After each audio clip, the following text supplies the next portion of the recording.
That's looking good so far. So I'll trust you'll tell me if you're not seeing the first slide. We are seeing the first slide. Wonderful stuff. Then I'll kick off, and just a small comment. If you're leaving a comment in the bottom there as well, just try not to hit the share button by accident, which unfortunately is placed right next door to the comment button because it kicks me out of my presentation. So no worries if not. We can always jump back in. But thanks for a wonderful introduction, Alan, and thanks to the group for having me this evening, and to the wider Scottish Wildlife Trust for hosting these events. I think there's not always many positives to hang on to from this peculiar predicament we find ourselves all in at the moment, but I think one of the positives is that these online move to events is actually making them quite accessible for a lot of people that wouldn't be able to make it on the night. So a small positive to maybe kick off on. So as Alan said, my name's Tom Ovenden, and I'll give a little bit of brief background, although I think Alan's done a fairly good job of summarising these first few slides for me, so I'll try and whiz through them. So I started my life out not particularly in academic circles whatsoever, but as an intelligence analyst in the private sector for a counter-fraud team. So about as far away from academia and sort of ecology as you might want to start. This is probably the only time I ever wore a tie in my life as well. Then, as I said, moved to New Zealand, and possibly the most peculiar job I ever had in my life was hunting invasive butterfly species for, as Alan mentioned, the Department of Conservation. But that really kind of kicked off my conservation career, and Hander Island was where I really got involved with the Scottish Wildlife Trust, and I'm hugely biased, but if any of you ever get the opportunity to go up there, I thoroughly encourage you to do so. Any of you that's already been will know what I'm talking about when it's probably the jewel in the crown of the Scottish Wildlife Trust reserves. Again, not biased. That's kind of while I was on Hander is where I really discovered this interest in applied research. And what I mean by applied research is taking real world problems and trying to use science to resolve those problems by answering them using sort of hypothesis testing. And that kind of led me to want to do my master's, and that's where I'm going to be talking to you a lot about some of the work that I did during my master's. That's where I sort of did all this research on Lynx at Bangor University. And we eventually got this published, and my hope is that it can now be used in an applied sense to inform effective decision making on this arguably fairly polarized subject in the future. And now, as Alan said, I'm a forest scientist, currently doing my PhD at Stirling. But enough of the repetition of my background. I know this is what everybody's here to hear about a little bit this evening. This amazing species, the Eurasian lynx, previously existed in the UK, but alas, no more.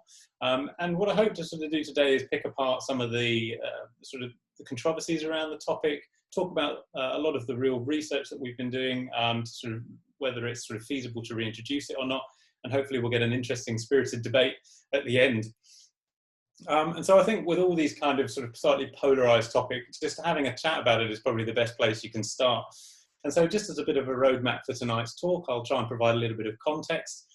Then I'll sort of dig into some of the arguments for and against, and I'll do my best to provide both a balanced argument of the arguments on both sides of the equation, but also try to give some sort of information feeding into why people are arguing for particular sides of the coin. Then unashamedly, I'm going to be presenting to you some science this evening, and I hope you'll all join me on that sort of voyage of discovery. It's my job to try and make the science as accessible as possible to you, and that means you're trying to use sort of accessible language, but without missing out some of the real key and interesting details that I think make the science so interesting and make it so robust. So this is very much going to be a science-focused talk. And then at the end, I hope we can kind of bring it all together and consider some of the evidence and ask those really difficult questions about whether we should or shouldn't reintroduce lynx to Scotland and maybe the wider UK. And then we can have a sort of a question and answer session. I'll happily field any questions at the end. So starting at the very bottom, I suppose, so what is a lynx? Seems like an easy question to answer in some respects, but sometimes it's worth knowing a little bit more about the sort of ecology and the behaviour of the species that we're talking about. And so lynx are solitary forest-dwelling cats, and by that I mean they tend to live in the forest. They require the forest for all stages of their life, really. They are effectively small, sort of medium-sized dog. I think it says 12 to 45 kilos here. That was I actually found evidence for that in some of the literature, but I think that must be an absolute top-end estimate. I don't know that they ever really reached that size. It may have been an outlier. And they grow up to maybe 1.3 meters long. And crucially, they're an ambush predator that specializes in hunting roe deer. And when I say specialist, I really mean a specialist. They are incredibly well adapted to hunting this particular species of deer that we have in abundance here in Scotland and the wider UK. And critically, by an ambush predator, they really require cover to hunt. And so they launch most of their attacks from generally within 50 meters of the prey, at the point where they sort of launch the attack, so to speak. And that means that they need cover, which sort of ties into this idea of them being really a forest-dwelling species. They need cover to hunt. And so I thought next it would just be nice to sort of extend that context slightly to where the lynx used to be and where they sort of are now. And so I've taken these maps. This isn't work that I conducted, but this is work from a publication by Boyer in 2015. And I just thought they were useful. Sorry if they're a bit pixelated on your screen, but they're just a bit useful to kind of show where lynx used to be historically, which on the left-hand panel, if we start there with the blue, the historical range will be the very light blue there. And sort of note that the UK was included in that range. Then by the 1800s, if we look at sort of slightly darker blue shading there, we can see that the range has contracted, moved outside of Europe, outside of the UK and across mainland Europe. And then by sort of 1980, the estimates of their range had really contracted even further, which was the dark blue colour there. And then if we flick over to the right-hand side where we see the orange and the red just there, these are kind of estimates. Again, this data is slightly out of date now. This was published in 2015. But it gives a bit of an indication of where the sort of sporadic occurrence, so where they're occasionally seen, and when they're thought to be more permanent, which is the orange is the sporadic and the red is the slightly more permanent ranges of them. So really this is just to give an indication that they used to be widespread across Europe and their range has sort of significantly contracted over the years, and really to highlight that they used to be in the UK, but alas, no more. And so the next logical question, I think, is, well, where did all the lynx go? And in a UK context, some work done by David Hetherington, who I'm sure many of you will have recognised his name. He's an incredible public speaker and an incredibly competent ecologist, very, very well read on lynx ecology. In fact, he did his doctoral thesis on this subject. And he published a paper that sort of started to highlight where we think they sort of went missing from the UK landscape and what some of the drivers of them disappearing from the landscape might be. So it's generally thought to be around the early medieval period they went extinct in the UK. And this is as a result of direct persecution, so mainly from hunting, but also from indirect causes, from habitat loss, so the loss of a great deal of the forests over sort of the last couple of centuries, and then prey scarcity. So it might be slightly hard to believe now. We used to have very well, the amount of deer we have in the landscape now can be sort of hard to believe, but there was sort of some prey scarcity due to competing hunting with people for deer. And so this sort of leads us on to some of the arguments that may be why we might want to reintroduce the lynx to the UK. And as I said, I've sort of selected a few of the sort of bigger arguments for and against to discuss here, and I've tried to give a reasonably balanced view of them. So I think, starting at the very top, the UK government is obliged through national and international obligations to consider reintroduction, and the key word there is consider.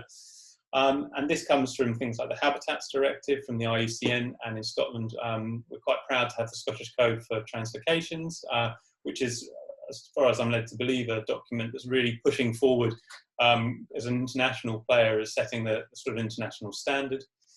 And so one of the things, sort of a conversational topic to expand around these obligations to consider species that were previously present but have recently gone extinct, and obviously populations a reintroduction would be possible, for example, hypothetically, is the IUCN specifies that the pressures that led to that extinction in the first place need to no longer be present. And this seems like a fairly obvious one, right? So, for example, if persecution was the reason that the lynx went extinct, for example, then you need to be reasonably confident that persecution was not going to continue to lead to a subsequent extinction post-reintroduction again, if you were to try to proceed. And, you know, this all sort of makes a great deal of sense, I think.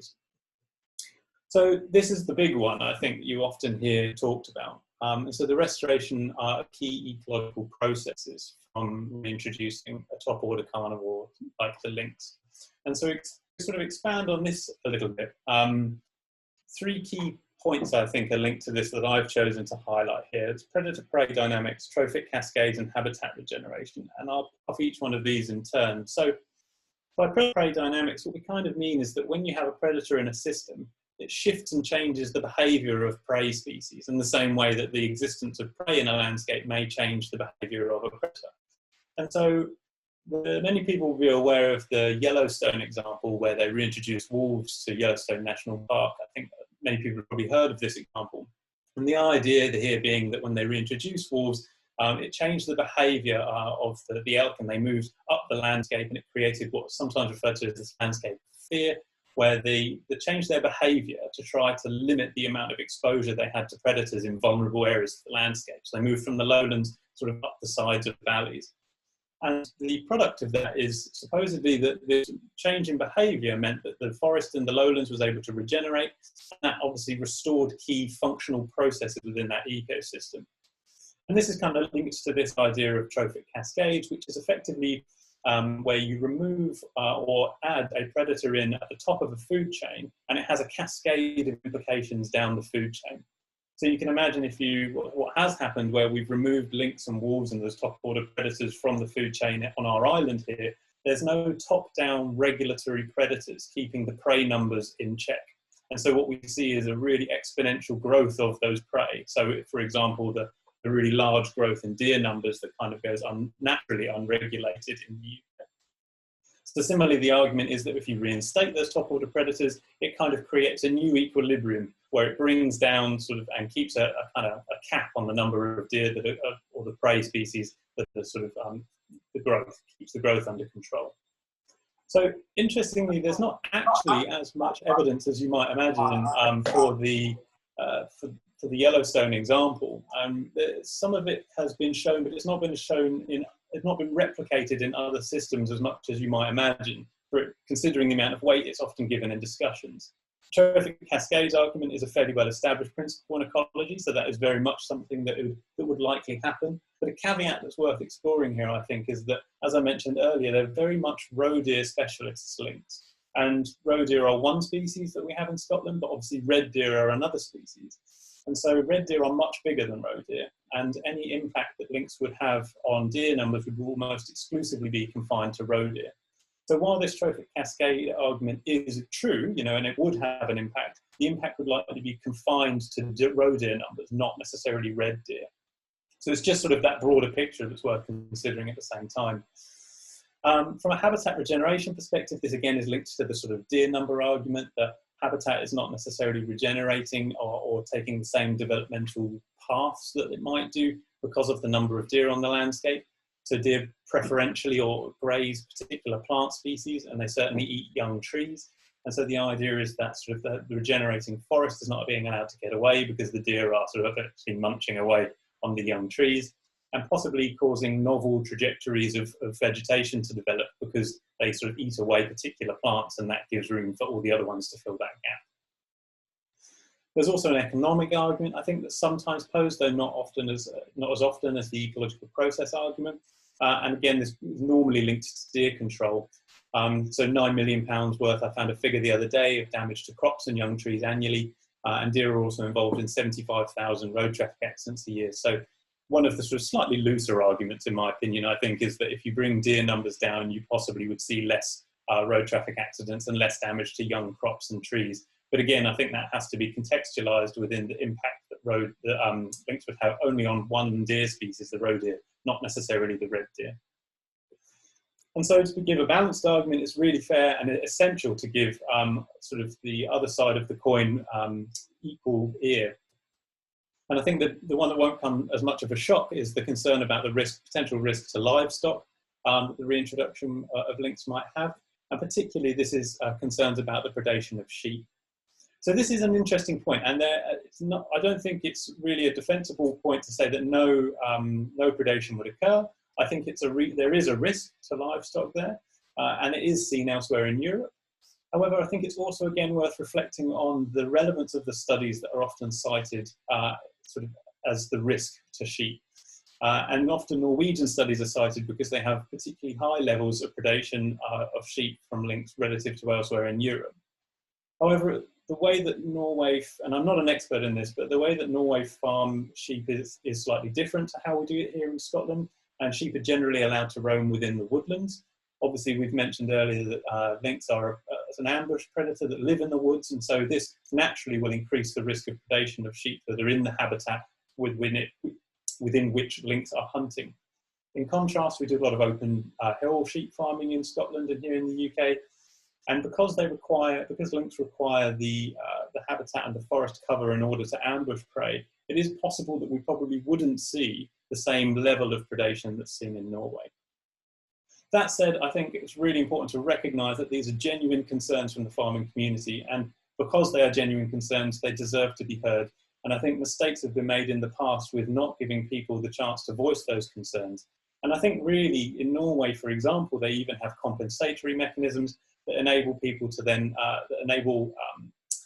these kind of losses of livestock to be mitigated and sort of do work with the farmers. And I think that's really the point here, that this really promotes a discussion and an open and respectful debate with people that have legitimate concerns. The next point that I think is of an interesting one is the landscape still suitable? And again, I think this is a really good counter-argument. For example, the quality and amount of UK habitat is very different today to when lynx were previously present. This is a very, very good point. And one of the reasons that we lost lynx from the landscape initially was due to the loss of sort of suitable quality habitat. And so we really do have to ask the very serious question of, just because it was here before, today is very different from the time that we had before and the landscape that they lived in before. So is the landscape of today suitable for a reintroduction of this particular species? And we'll come on to that in a little bit more detail, because that's something that we really tried to look into in detail in our research. And then I think another valid sort of argument that's often sort of raised, or maybe just a concern, I should say, is what are the risks to other wildlife? And could this potentially be diverting valuable and limited conservation funds away from projects that could be helping existing species in the UK that are already under threat, that are already struggling? And I've certainly heard the argument, why would we reintroduce a species that's been long gone from this landscape when we could be trying to save others that are still of importance and here? I think these are all reasonable concerns.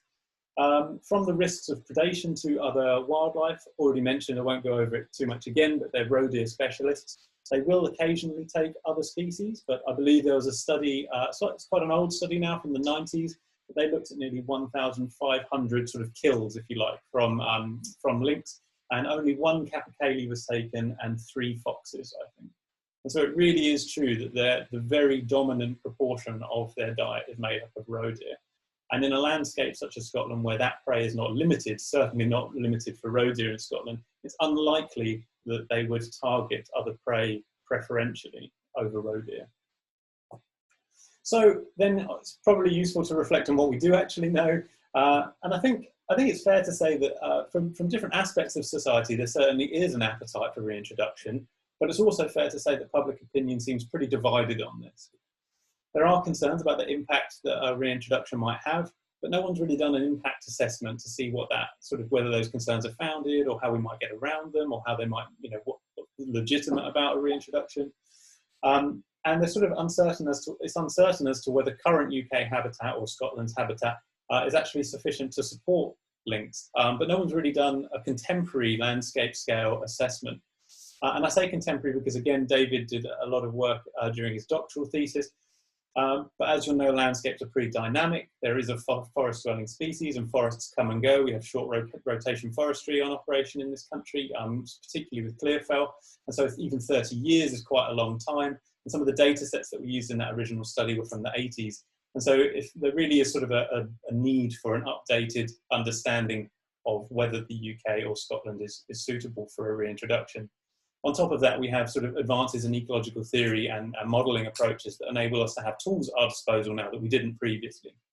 And again, that's something I'll touch on in a little bit more detail throughout the talk.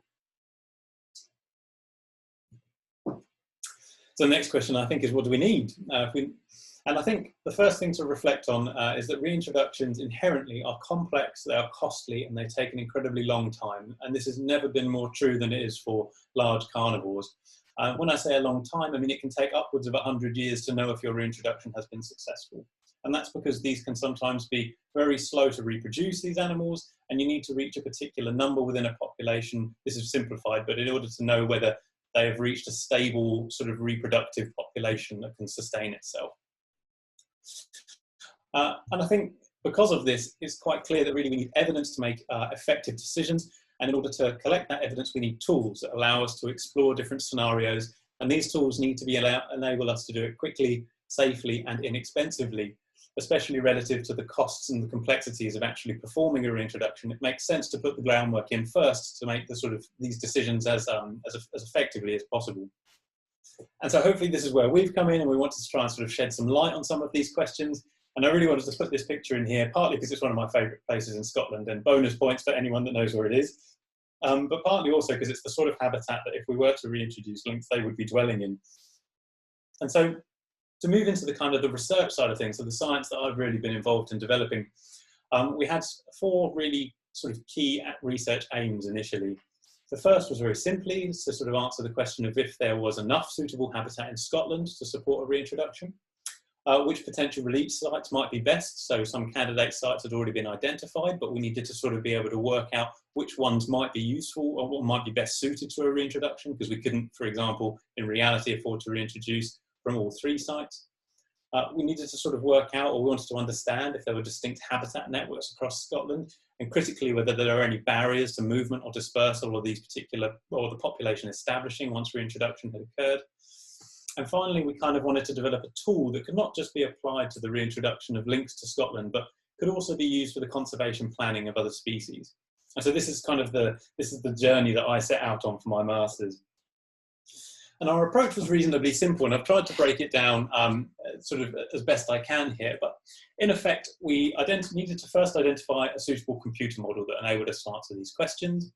Then we needed to map the Scottish landscape, so we got a firm understanding at high spatial resolution about what the landscape looks like from a lynx perspective. Then we needed to get a bit of an understanding about what the sort of spatial extent and location of all the actual suitable habitat for a lynx might be. Then we needed to do a really broad literature review to capture as much information about the biology and the ecology of this particular species as we could. And then the idea was to feed these maps and all of this information from the literature into a model, and that then enabled us to run some simulations so that we could then explore these questions and hopefully get some traction, get some answers and some evidence to sort of inform these decisions. And so just to focus in on each of these elements in turn, that the landscape map, and this is actually the landscape map that we use across Scotland. And it's quite amazing the resolution of data that's available now. So this map actually represents every 25 metres by 25 metres across all of Scotland is represented by a habitat. And so we needed to kind of simplify this a little bit to make it A, tractable, but B, from sort of like a lynx perspective. And so first of all, we really included all major road networks. And this is important because we know from other studies in Europe that roads are particular barriers to lynx movement and dispersal, but they're also major causes of mortality. So 2 things that you'd really want to take into consideration if you were modelling a reintroduction. Then we sort of took all of those, far more habitats than are listed here. We took all of those habitats and we aggregated them into ones that were perceptually similar from a lynx perspective. So, for example, I don't think a lynx would be particularly worried if it's going through acid grassland or calcareous grassland. So we sort of lumped them together as grassland. From a lynx perspective, they're very similar. And this left us with 14 distinct habitat types. And this map was going to be important because it provides the kind of landscape over which we could then simulate the movement of individual lynx across.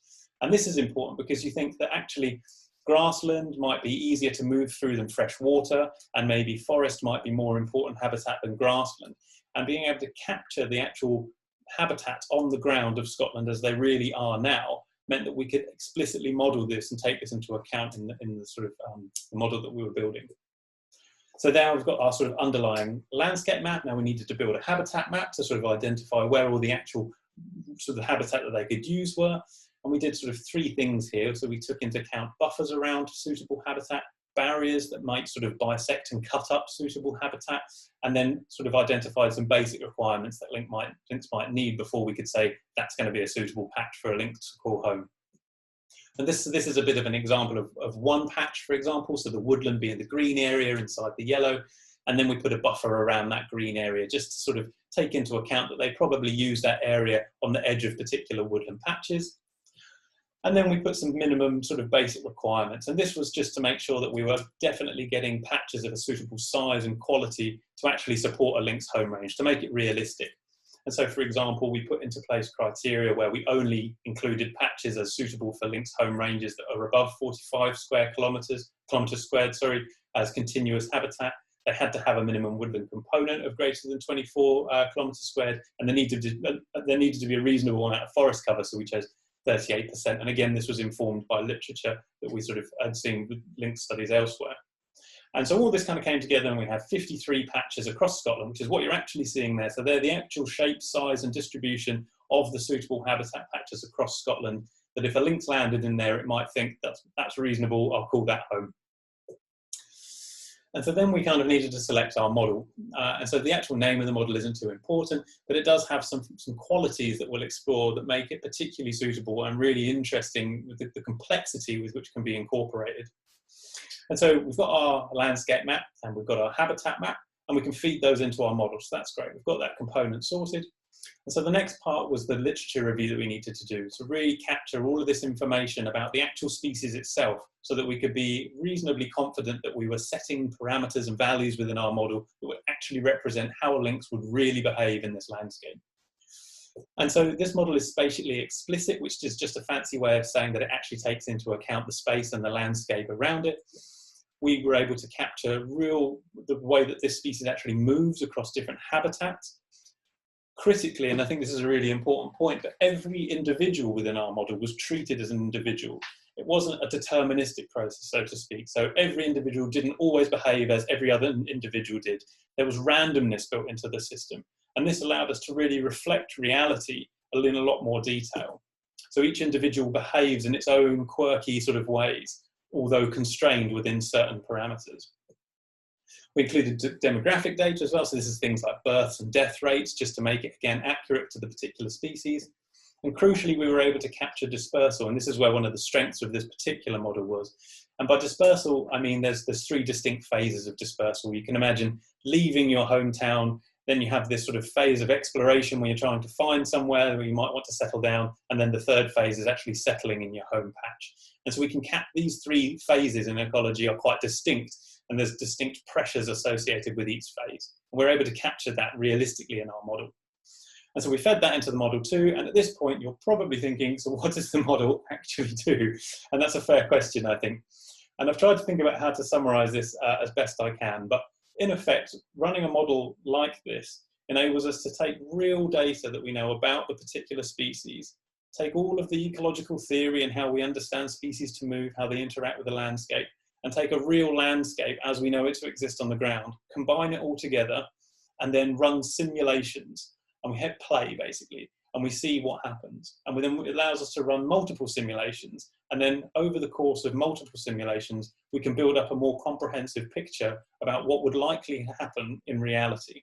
So we get an average, effectively. And I just want to dig into sort of the details a little bit more about why this is so powerful. And I think sex is a nice place to start. So if you imagine a population of lynx, and excellent, a lynx has been born in our population, hooray. And this lynx happens to be female.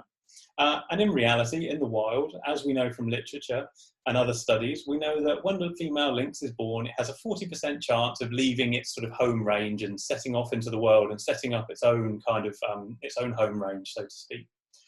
But when it's looking for its own home range, it has certain criteria that it's looking to fulfill. And so, for example, it might be looking for a suitable area of habitat, might be big enough. And it also might be sort of looking for an area that doesn't have too many other lynx. And if it finds this, it says, okay, fair enough, I'll settle here, that's home for me. But not every lynx that's born in a population is going to be female. What if the lynx that's born in the population was instead a male? And we know from the literature, and again, these same studies of wild populations of lynx, that actually males are far more likely to leave their home territory. And so it's important to capture this nuance, because we have more males leaving their home territory than we have females leaving their home territory. And when they're sort of exploring this landscape, maybe they have different criteria, maybe they're after different things from life, and maybe they're after similar things. And so, for example, a male might still be looking for a suitable habitat and not too many other lynx in the surrounding area, but a criteria that a male might be looking for in an area is to have a female present. And then if it finds all of these criteria, it might also choose to settle. And so what I'm hoping this slide is kind of just showing in a simplified version is that actually there's a lot of complexity already in just whether it's a male or a female that's born in a population. And being able to capture that complexity and incorporate it into how we're understanding our simulations to run is really important for getting reliable estimates of what might happen if a reintroduction goes ahead. And so a second example of this is the different life stages. And just like us, you know, you're born and then you go through teenage years and then you sort of progress into the adult years. Lynx have exactly the same thing, and so they have kittens, and then they have sort of a sub-adult, sort of juvenile phase, and then eventually they become adults. And so we might want to keep some things reasonably constant in our models. So, for example, the birth rate across a population of lynx is likely to be reasonably consistent. It's always going to be between sort of 1 and 4 kittens. You're not going to have a lynx having 400 kittens in 1 year. It's just unreasonable. But we really want to know from a reintroduction perspective how things progress over time. And that's one of the key things when you're looking over 100 years, for example, is you really need to know how a population is likely to develop, how it's likely to spread across a landscape, how it's likely to how many individuals there's likely to be in that population over time. But equally, it's important to know how much sort of likelihood of surviving there is if you're an adult, or if you're a juvenile, or if you're a kitten. And in reality, what we find is adults are far more likely to survive than, for example, sub-adults. In the same way that sub-adults or sort of juveniles are far more likely to survive than juveniles. And that's kind of obvious if you think about it. An adult, very experienced, knows how to hunt, can provide for itself. A juvenile, just finding its way in the world, maybe finds it a little bit more difficult to survive. And a juvenile, a juvenile, obviously is a kitten, highly dependent on its parents, very sort of prone to exposure and sort of death in those early years. And so being able to capture these, not just these different chances of surviving if you're at a different stage in your life, but also as each individual grows up in the population in our model, we can move it between these different life stages and then apply the different sort of chances of survival that you might be exposed to if you're an adult versus a sub-adult. And so that's a lot of detail, and I'm really sorry if it's a little bit too detailed, but I really just wanted to get across quite how much complexity and sort of ecological understanding about how organisms develop and how they move across a landscape can be incorporated into these models and that we're using to inform decisions. And so that's the detailed bit done. Now we get to move on to the interesting bit, which is where do you want to actually reintroduce lynx if you were hypothetically considering it. So here's our habitat map of Scotland, and you'll see that 3 patches there are highlighted in red. So these 3 patches were previously identified by a piece of work that we weren't involved in as being potential candidate sites. And you've got one in Aberdeenshire just there, you've got one on the Kintyre Peninsula, and you've got one in Kielder Forest. So those 3 patches highlighted in red, sort of blown up to a larger scale there, are actually the patches that we decided to sort of compare and model a reintroduction from and see how they performed relative to one another. But before obviously we could compare them, we needed to sort of get a grapple on how we were actually going to measure success. Always quite nice before you start anything. And so very simply, the first question we wanted to ask was, what was the risk of extinction? Was there a greater risk that if you introduce links to any of those categories, to any of those sites, that one would be more likely to go extinct than the other? We wanted to know what the chance the population exists after 100 years. We wanted to know how much of the suitable habitat was actually being used by the lynx once they'd been reintroduced from these different locations. We kind of wanted to know how many individuals would be in the population over time, but particularly at the end of our study period. And we wanted to know how quickly the population spread across the landscape and how it spread across the landscape. And so we were hoping that these measures would give us a kind of a nice firm way of comparing the relative suitability of these 3 potential reintroduction sites. And so now we're getting into the nitty-gritty of like what we actually found. And so for each site, we took 10 adult lynx, and we 5 male, 5 female, very important. There's a funny anecdote actually of where reintroduction planning wasn't done with lynx studies particularly. They introduced, I think they reintroduced 2 lynx, and it turned out that both of them ended up being male. So you can see how some things that should be caught at the planning stage aren't always. So it's important to sort of think things through. And so we basically took these 10 adult lynx, 5 male, 5 female, and then we ran a simulation for 100 years. We ran 100 simulations from each of these reintroduction sites, and then we did some testing just to make sure that the result we were seeing was sort of what we might expect. And I promise you this is the only graph I'll show you throughout the slides, but I couldn't honestly say I'm a scientist without trying to fit a graph in. And so all I want you to take away from this graph really is that there's 3 distinct lines here, the blue, red and green ones, and each one of those relates to the extinction probability of the different reintroduction sites. So on the vertical axis, the y-axis there, that's just the probability of the population going extinct, and the x-axis along the bottom is just it's just time, basically. And all you really need to see here is that the blue and the red lines are both quite high. So over time, there's quite a high chance that the population will go extinct. but the green line is much lower than those other two lines. And that basically indicates that in the Kintyre Peninsula, which is the green line, there's a much, much, much lower probability that the population would go extinct if we reintroduced it there. And so if we look at the sort of reintroduction sites in a little bit more detail, and I hope you can see these maps, they were intended to be on a projector, so apologies if they're not particularly clear on a small screen. But what this map is showing is the reintroduction from Kielder Forest as it was modelled. And this is showing the spread of the population of lynx after we reintroduced them. So that sort of red patch, which has been enlarged just there, that's where we released the lynx hypothetically in our simulation. And the lighter colours show where the lynx reached immediately. So 1 to 20 years are the light kind of sandy colours. And as the colours get cooler in that map, it took longer for the lynx to move across the landscape to inhabit and occupy that available habitat. And the thing I want you to really notice here is that in the north of the country, where it's really dark purple, that represents habitat that no lynx ever reached in any simulation. And that's kind of important. And you'll notice that a lot of that habitat is on the sort of north side of the central belt there. And we'll come back to that in a little bit as to why that's important.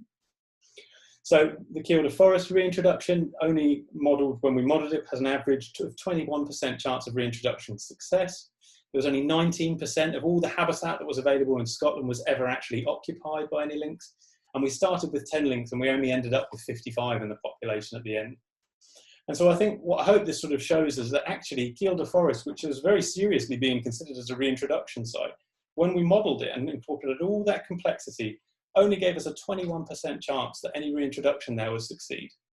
And I think that's quite a salient point because it really starts to show how actually that's incredibly low. And nobody would really be able to justify reintroduction if you said to them that, oh, there's only a 20% chance it's going to actually work. But of course, we wanted to compare this between the different reintroduction sites. So we also looked at Aberdeenshire, which is our site that we enlarged here. And again, this sort of heat map shows from the yellowy colours, the patches of habitat that the lynx reached very quickly once we reintroduced them in Aberdeenshire, and then going across to the cooler patches in the blue sort of end of the spectrum, how long it took for them to reach those habitat patches. And again, you'll see here that this reintroduction site was sort of more above the central belt, but that dark purple colour below the central belt, below sort of Glasgow there, means that no lynx, again, ever reached the other side of the central belt from where we sort of modelled a reintroduction. And so Aberdeenshire, slightly better chance of success, 35% chance of reintroduction success here, and 36% of the available habitat in Scotland was occupied, which again isn't really very good. I mean, effectively, you imagine this is after 100 years. So we've run our simulation for 100 years, and even after 100 years, only 35, 36% of all the habitat in Scotland is actually being used by a lynx. And there's only a 35% chance that after 100 years, that population would even still be there. And on top of this, we have 98 lynx in the population, so a much healthier number of lynx than there was in Kielder Forest. But still, we're still needing a few more than that to get to what would be classed as maybe a genetically viable population size. And so the last of our three sites that we wanted to look at, the Kintyre Peninsula, we have a look here. This is the same heat ramp again, so lighter colours, sort of in the sort of sandy kind of green area of the spectrum, are patches that were reached first following the introduction. And you can see that spread across the highlands there towards Aberdeenshire. And again, very little of those patches in the southern uplands down in the sort of below the central belt are actually showing any signs of occupancy of a lynx over 100 years. And so here's our patch, but the Kintyre Peninsula actually gave an 83% chance that a reintroduction would succeed. And so this is kind of a bit of a game changer. So it's certainly not something that you would want to write home about and throw all your eggs in one basket, rush out and reintroduce lynx, but it certainly does give a sort of a tantalising prospect that a reintroduction from this part of Scotland might have a reasonable chance of sort of surviving in the long term. Equally, after 100 years, half of the habitat in all of Scotland was being used by a lynx. And actually, we ended up with 150 lynx in the population. So we've turned 10 lynx into 150 lynx over 100 years. And that's starting to get a lot more towards the size of population we would expect to see as sort of stable genetically across Scotland. There's obviously other factors included in there where you might need to sort of add extra lynx in to enrich the genetic pool over time, but it's certainly a more encouraging picture than the other two reintroduction sites have suggested. And so if we consider these sort of three different reintroduction sites collectively, just ignore the letters there, sorry, they were left over from a manuscript. I hope what's clear is that there's a ranking of suitability between the 3 sites. And that's effectively what we set out to do. It was to build a tool that enabled us to assess the relative suitability of potential reintroduction sites quickly, safely, and cheaply, basically. And so if we just go back to sort of what we aimed to do at the start of the study, the first question we wanted to know was whether there was enough suitable habitat in Scotland. And I think it's fair to say that yes, it does look like there is enough suitable habitat in Scotland, but it only appears that the majority of this is in the Highlands. And I'll come on to why that's sort of important again in a second on point 3. We wanted to see whether we could identify if there was sort of which site would be better. And of course, we only looked at 3 sites, but of those 3 sites, we could quite clearly see one site was much more suitable than the other 2. That was Kintyre Peninsula.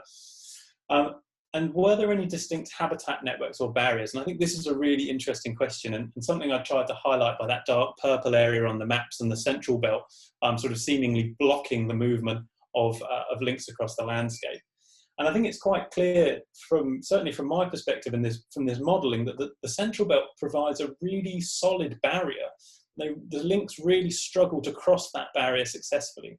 And I think what this kind of highlights is that it's not enough to say we have X amount of habitat in Scotland, therefore it is suitable for a reintroduction.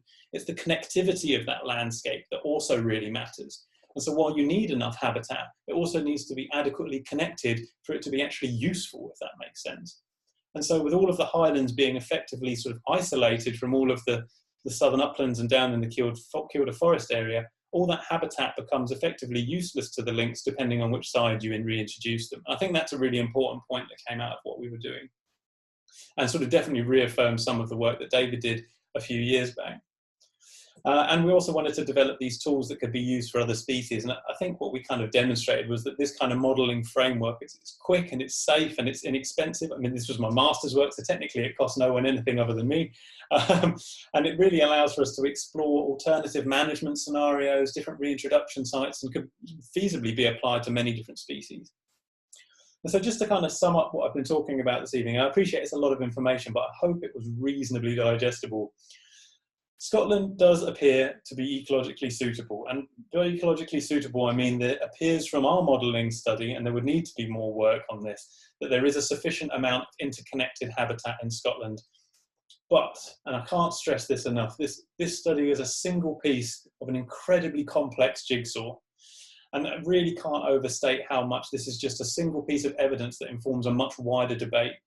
And this sort of much larger complex jigsaw of decision making around a reintroduction is composed of social, ecological, economic, political aspects. And none of this decision cannot be made by only considering one of these elements. And there are others, of course. I've just chosen some of the big ones that I think are particularly important. No reintroduction decision can be made without being sort of informed on all of these other components. I read a really interesting paper a few years back now, and the author made the point of saying that actually, to them, the most important point of any reintroduction was the social component.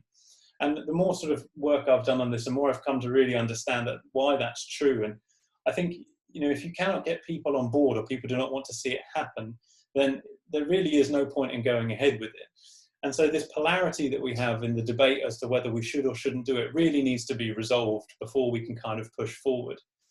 And ultimately, that's just a very logical stance from my perspective. We discussed at the start how actually persecution was one of the major causes of lynx leaving the UK or you know, being lost from the UK. And so were a reintroduction to go ahead, but people were still particularly, you know, didn't want to see it happen, that would likely lead to like widespread persecution, and that would thus obviously lead to a reintroduction failure. So just kind of to exemplify the point that even though the landscape might be suitable, it looks like it's sufficiently connected, if we don't kind of get all of these aspects of the equation right, then it's really sort of not worth proceeding with. And so this question is the one that I always get asked, and so it's probably reasonable to try and finish around it. So should we reintroduce lynx to Scotland? And personally, I actually think this is the wrong question. I think really the question we should be asking is there enough evidence to make an effective and informed decision?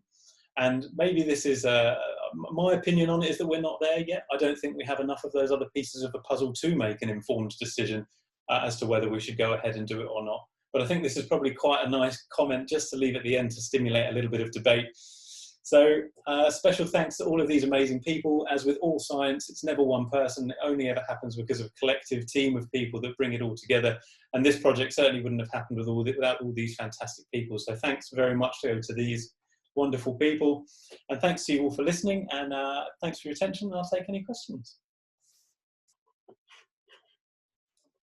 Okay, well, thank you very much indeed, Tom. Do you want to stop sharing your screen now? Yeah, sure.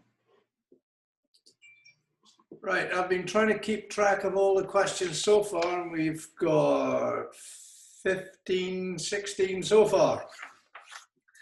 So some of them mostly, well, the early ones to do with the population of red deer versus roe deer and such like. And I think maybe what I could do is pick out a couple of them that Ben, you asked, again, maybe people could, if we could quickly go through these questions and see if we can get each person just to ask the question if they want to, and if they don't want to, I can ask it on your behalf. But it's on the chat screen already. And the first one we had was from Ben Clinch. Ben, do you want to unmute yourself and ask your question?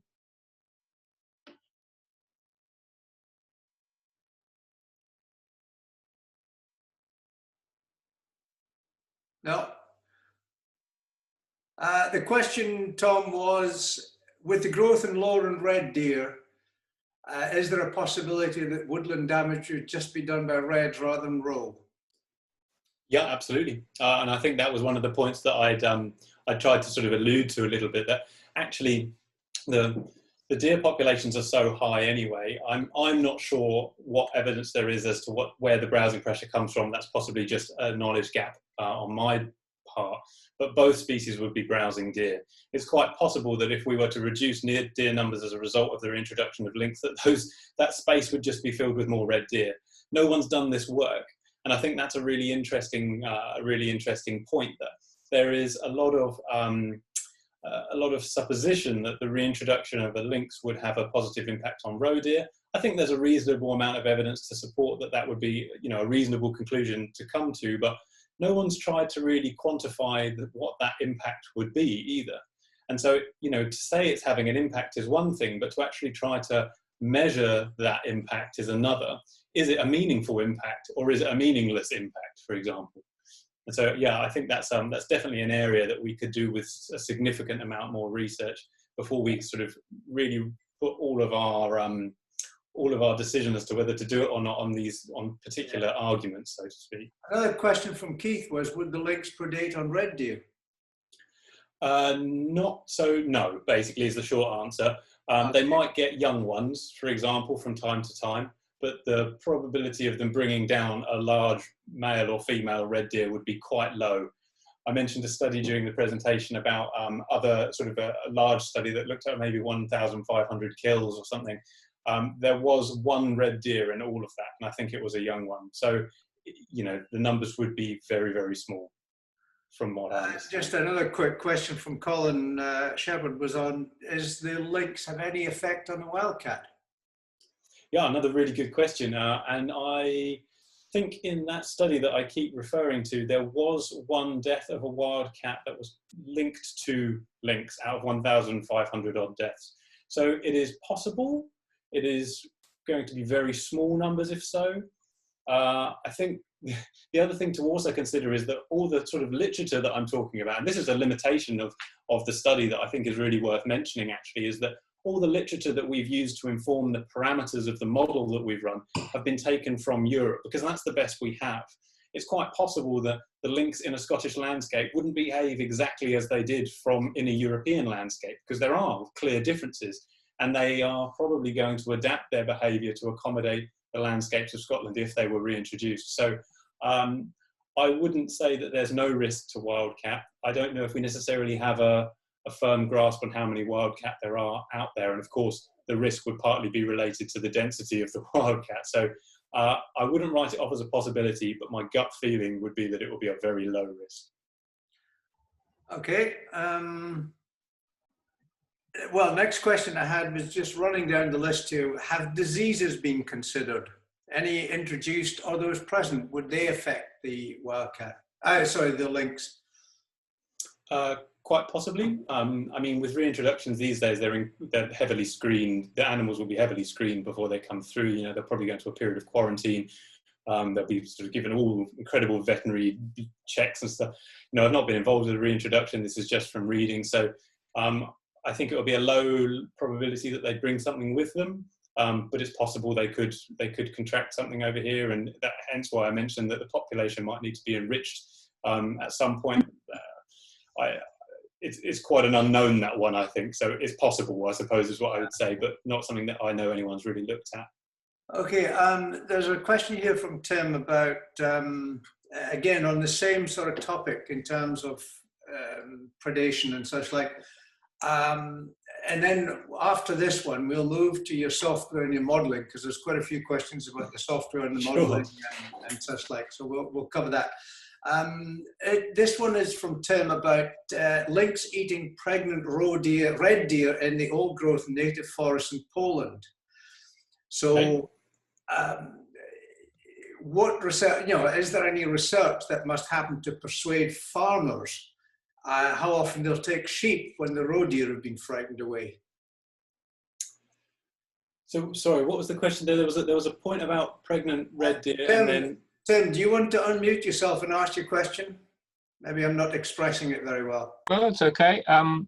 The real issue is if the lynx have their desired effect and frighten the roe deer away from the edge of the woods, research really needs to be done to see how much they will switch their predation to sheep, and that's the only way we're going to persuade. I'm sure you would agree.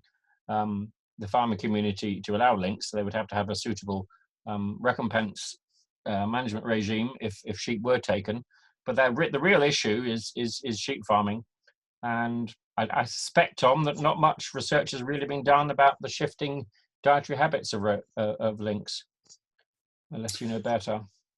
Yeah, no, it's quite an interesting question, and I mean, my brain's sort of whizzing around about how you would maybe test that, and of course, it's very difficult to test how lynx would shift their feeding habits in a Scottish landscape without testing it at a landscape scale in Scotland. So, it's kind of a tricky one to really answer.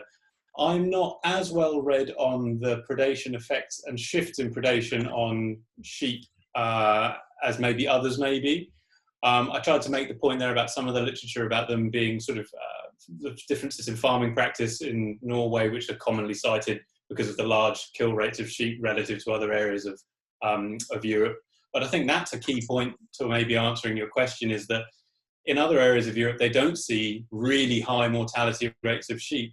And I really don't think that the lynx would shift their sort of their feeding habits away from their dominant sort of prey species, the roe deer, in favour of sheep. I mean, of course, that would need to be an evidence argument if presenting it to a concerned farmer community, quite rightly so. But I think elsewhere in Europe, they have roe deer densities lower than we do in Scotland, and so it would be. I'm not sure what the mechanism, why they would shift away from an abundant prey species that live in the woods where they live, for example. I mean, the roe deer will still stay in the woods and they'll go out in the fields. I think there'll be an abundance of roe deer for a very long time, even with a lynx reintroduction. So I'm not sure that they would necessarily always shift over to sheep. Of course, in other places, they have individual problem animals. And in those places, the problem lynx, I mean, and in those places, they have mechanisms to deal with that. And so that would need to also be something that was thought through, to have procedures in place to deal with, however that may be. I'm not suggesting what those procedures might be, but to actually deal with particular animals that just seemingly have a taste for sheep, shall we say. Well, that's quite optimistic. Thank you. We just need to get that message across to the farming community. Thank you. Okay. Right. Most of the rest of them, Tom, are related to your modeling and such like. So I'll try and capture a couple of them here. Is the software you're using applicable to other introductions such as eagle owl, beaver, pelican, whatever? And another linked question, almost linked to that, would be how many lynx would be required to establish a viable population with enough variation in genetic gene pool? Okay, yeah, two really good questions. So I think in answer to the first one in relation to the applicability of the software to the reintroduction or conservation management of other species, my personal opinion is yes, absolutely. And it's actually something that I'd wanted to do just as something out of interest, really, to do with red squirrels. And so while it's not a reintroduction, they have been the subject of conservation translocations, right? So where you take a healthy population of squirrels and you take some of those squirrels and then you put them in other areas of habitat in parts of the country where maybe they were previously present. But maybe hypothetically in this scenario, you don't have enough resources to do it for all 10 sites that you'd like to do it for. You'd kind of only have enough to do 3. And so I can sort of see where this sort of piece of software, just as an example for this question, could be particularly useful for identifying those sites with the best chance of success. And so if you have limited conservation funds, and obviously you want to make sure that any kind of funds that are spent and the animals that are taken from one place and put in another have the greatest chance of sort of survival and establishment, then you might be able to use this model to really assess which of your sort of hit list, if you want, of sort of 10 potential suitable candidate sites might be best suited for, you know, translocating squirrels or beavers or whatever you wanted to do. Now, you would have to go about producing those habitat maps that are specific to that species, and you would have to parameterize the model with values that are also specific to that species, because of course we've parameterized it with the ecology and the biology of a lynx. So you would just need to do you know, a literature review. I say just need to, it's quite a lengthy process. You would need to do a literature review to get all of the information that you need in order to feed that into the model so that you can get accurate estimates. And therefore, that's one of the potential slight limitations of this model, I would say, is that it's quite what we call parameter heavy. So you need quite a lot of information about the species to be able to feed into the model to be able to get reliable results, so to speak. And of course, reliable results are more reliable when they're tested in real world. So for example, if the model produces a prediction, say for example, it predicts which sites the squirrels might best survive in, the real acid test would be to then go back, and this is one of the things that like ecologists really strive for, is long-term monitoring and sort of really assess the efficacy of your model. Did it really work? Did it accurately predict which was suitable and which was not? And so it is slightly constrained to being suitable for those species where enough information is available to put the data into the model. And lynx is an incredibly well-studied species in Europe. So we're fortunate in that there was quite a lot of literature upon which we could draw.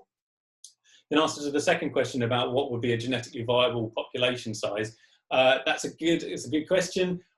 From population viability analyses studies that I've seen done on lynx, I think the estimates come in at between 200 to 250, but there is more recent modelling and sort of theory around building on population viability analysis that's more sort of contemporary, I think, better than population viability analysis. I'm not familiar with it, I've never done it, but based on what I've read from those analyses, 200 to 250 is a ballpark, but of course it's situation dependent and you kind of only really know when you get there, but just as an estimate.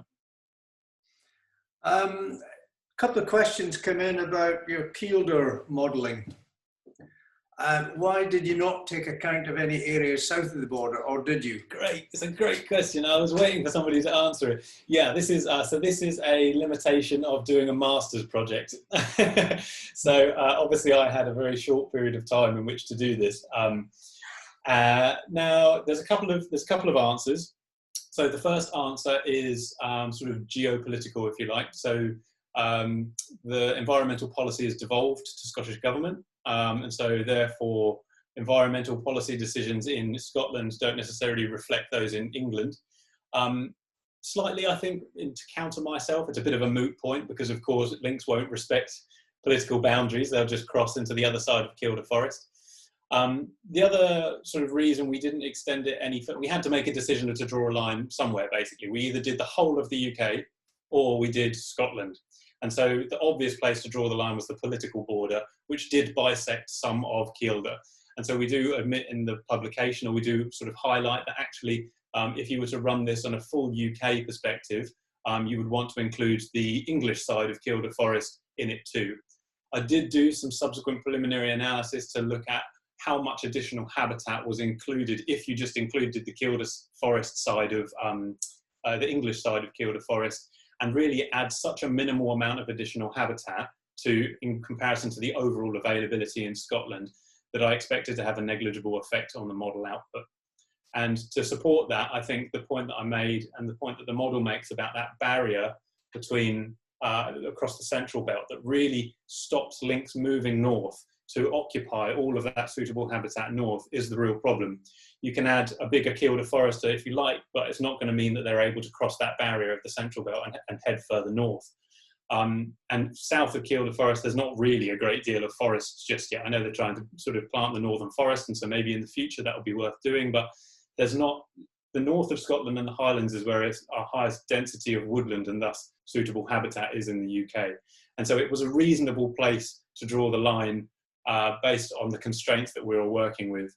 And it seems that actually it probably wouldn't have affected the model output that much, but somebody's welcome to run the model for the whole of the UK and prove me wrong. Right, I'm going to run a couple of them together here, and again, they're to do with your modelling and what you included and what you didn't include.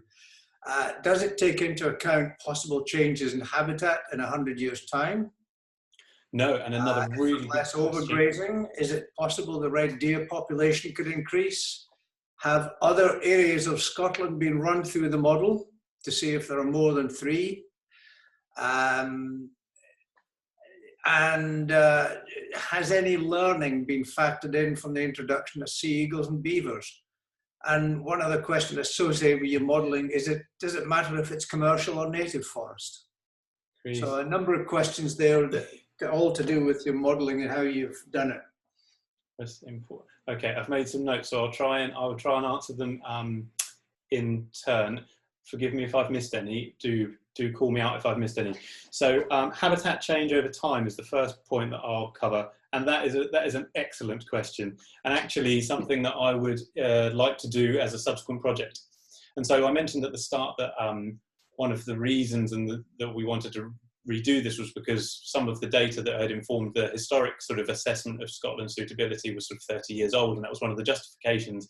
And equally, as whoever asked that question is sort of pointing out, that works in the other direction too, right? Like landscapes are dynamic and they change, and particularly over 100 years, we've considered it within the context of a static landscape.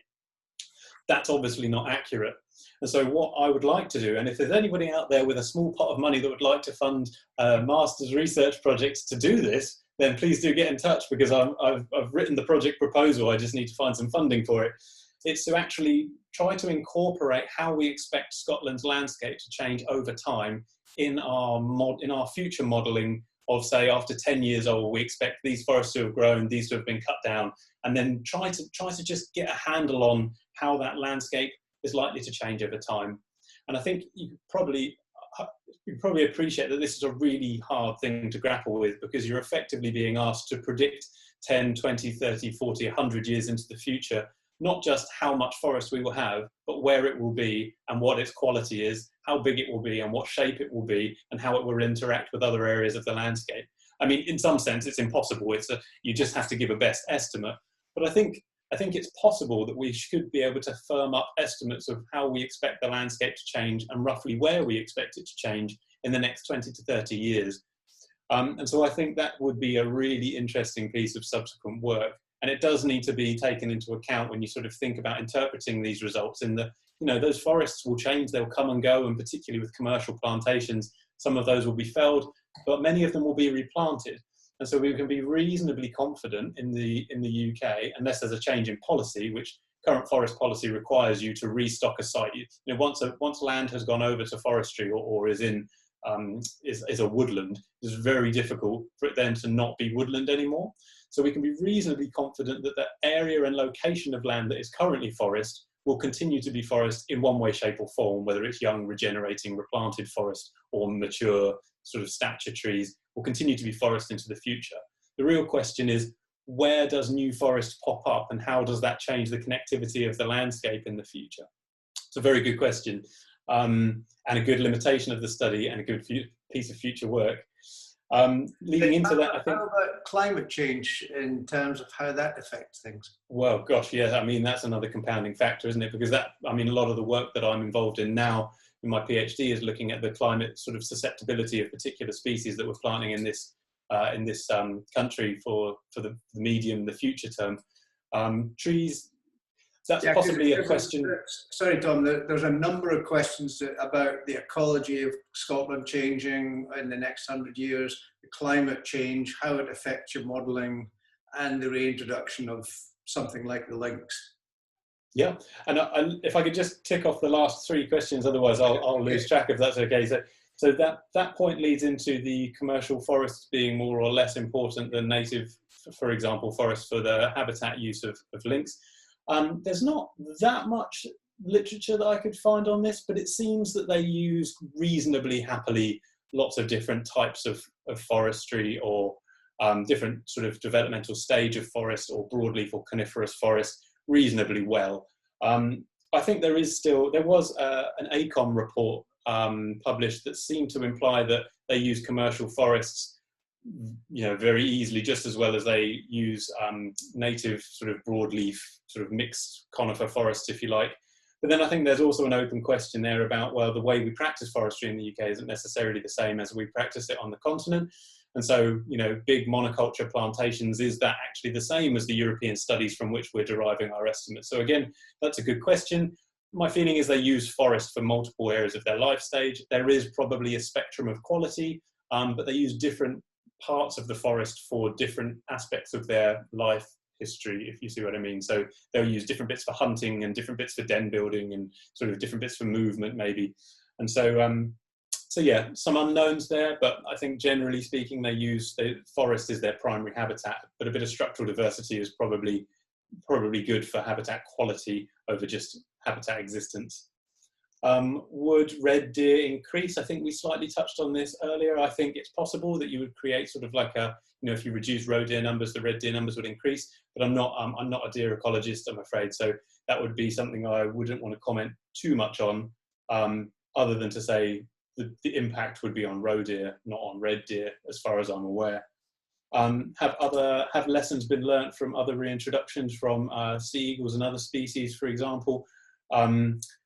Broadly speaking, I think a lot of lessons have been learnt. Yes, depends who you talk to, I'm sure. In this particular model, we didn't actually incorporate any sort of sociological elements to it. So there was no sort of stakeholder decision-making processes included in this model. This model itself was purely looking at the ecological suitability of the landscape. That is, I think, a good place to highlight how actually we cannot rely on a single model to make a decision for us. And that's really, really important, I think. That the temptation is to just think that we can just throw everything into a model and then the model will spit out a decision, and then we have a computer making a decision for us. And I think if we've all watched the news, we know how bad that can be when we just run with an algorithm making a decisions for us. So I think the important thing to recognise is that last slide that I had, that this model is a single piece of the wider puzzle, and actually it's not designed to make a decision for us. It's designed to give us a piece of evidence to inform a piece of that puzzle. The decision ultimately has to rest with people, and that sort of the whole decision-making process has to be informed by all different aspects: economic, political, social, environmental. There was one other question. I'm afraid it slipped my mind. No, I'll ask another question though, because there's been it's kind of moving on from that point you just raised there about the introduction. Somebody asked, when do you think they could be introduced? The other comment, or a couple of comments, was, are there any? I like this one. Are there any lynx gorillas out there who are going to introduce them regardless? Okay, 2 interesting questions. When depends when we can on when we get all those other pieces of the puzzle in place. I think, as I mentioned before, like, this was independent research and not affiliated with any institution or existing organisation that's been advocating the reintroduction of lynx. Just to be very clear, I know that there's been some friction in the past there, and I think really what needs to happen is an open and respectful debate across all the people that have a stake in this, everybody. And until we can, I think, if I'm just talking from a personal perspective, until we can reach the point where everybody's having a really respectful and rational debate that's informed by evidence, then it's going to take quite a while before we're there. So when is a black box, I think, at the moment. When depends on too many other moving pieces. gorilla lynx people. I guess the implication there is a bit like the gorilla beaver people. Exactly. That was the analogy. I think they would struggle. I think, yes, it's possible, of course, it's always possible. But I think with carnivores and large carnivores like this, there's a reason we simulated a population of 10 individuals, 5 male, 5 female to start with. And that's because you need a founding population of a sufficient size in order to establish, to kind of like, kickstart the population, if you like. And so just from a logistics perspective, if you try sourcing 10 adult lynx of equal sex ratio to then gorilla reintroduce into the UK and do that without anybody knowing that you've been sourcing 10 lynx, I think that is highly unlikely. Okay, now I'm going to give it another couple of minutes here. I think I've just about covered most of the questions in one fashion or another that I've seen coming through in the chat box. However, if there is anybody out there who thinks I haven't asked a question or something that's really burning to ask, please unmute yourself and ask Tom. And we'll give ourselves about 5 minutes, and I hope to finish the whole thing by 9 o'clock, and it's now 20:52. Anybody out there want to ask a direct question to Tom? Because I think I've just about managed to cover most of them. Can I ask a question? Yes. Yeah, I read recently that the Queen Elizabeth Forest Park had been identified as a suitable area for a first reintroduction. I think that was maybe the Lynx Trust. I wonder if Tim has any knowledge of that, or how that fits in with work that he's done. Thanks, Cameron. Was that a question you'd like both Tim and myself to reply to? Sorry. No, that's fine. Just clarifying. Sorry, Tom. Yeah, just yourself. Yeah. No, that's fine. Yeah, I read that article too. I don't know where it's come from. I don't know what informed it. I don't know who's been consulted on it. I'm pretty sure I saw the Forestry Commission, or the Forestry and Land Scotland as they are now, issue a statement saying they weren't consulted on any such proposal. I'm pretty sure SNH's stance currently is still that no, they've not agreed to any proposed or trial reintroduction. And I'm pretty sure that proposal for Queen Elizabeth Forest Park came out after we published this study, which was pretty well publicised in the media. It got quite a bit of media attention. And so I think the first question I would have for anybody who was proposing such a thing would be, well, what is the justification for choosing this site, given that all of the most contemporary evidence suggests that the Southern Uplands is not, or just below the Central Belt, is not the most suitable place for a long-term viable population of lynx. And if you're trialling a reintroduction of a small number of organisms there, say, for example, a trial reintroduction of 10 lynx, why are you trialling it in a place where there isn't necessarily going to be a long-term feasibility of establishment? And so I think there's some just very logical questions that need to be asked there, but I'm not familiar with who submitted that application, who's been consulted on, or what the reasoning behind choosing there was. I've just read it in a newspaper. So sorry, I can't add much more to that other than my own thoughts, I'm afraid, Cameron. Thanks, Tom. Anybody else with any specific question, burning question they want to ask in the next couple of minutes?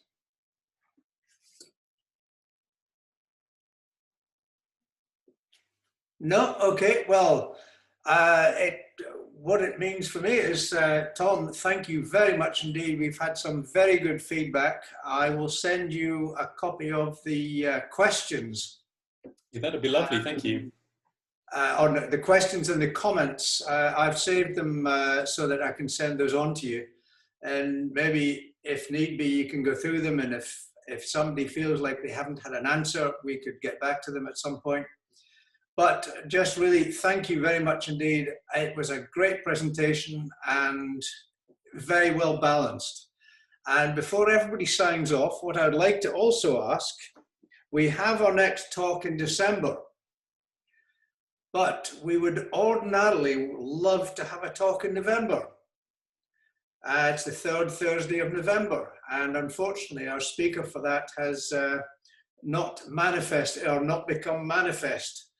Is there anybody in the group who would be prepared or able to give a talk to the group similar to, in a similar fashion to this, i.e. via Zoom, 3rd Thursday in November? Please get in touch with myself or Nick or someone else on the committee, Colin Shepherd, Joe Doak, whoever, and we can have a discussion about whether there's a possibility of one of you giving us a talk. So, Tom, thank you very much indeed, and it was brilliant. Very, very good. Oh, no problem at all. Thanks very much for having me, and thank you for all the really stimulating comments. I hope it was enjoyable, and yeah, maybe I'll come back and talk to you about trees at some point. Okay, thank you. Okay, Cheers. signing out. Thank you.